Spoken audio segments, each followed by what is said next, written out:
those reports are wrong. Yes. I guess with no more talks scheduled with the Russians right now, as we sit here today, in your view, what is the likelihood of Russia invading? I'm not going to put any kind of likelihood on it. What I'm going to say is that the United States and our allies and partners are prepared for any contingency, any eventuality. We're prepared to keep moving forward down the diplomatic path in good faith, and we're prepared to respond if Russia acts. And beyond that, all we can do is get ready, and we are ready.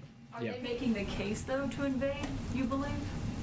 What do you mean by making the case? Is Russia trying to justify an invasion if one happens? I'm not going to put myself in the head of the Russians. As you see from their public comments, they've said many different things, some of them contradictory. Different speakers over the course of this week have given both hopeful signs and deeply pessimistic signs. You'll have to ask them where they stand in respect to their positioning. From our perspective, we can just be clear about where we stand. And where we stand is ready to go down a principled path of diplomacy and ready to respond in the face of aggression. The White House has often talked about this, and you've talked about this in President Biden, about having this stable, predictable relationship with Russia. Given the back and forth over these talks and the threats, is that even still possible?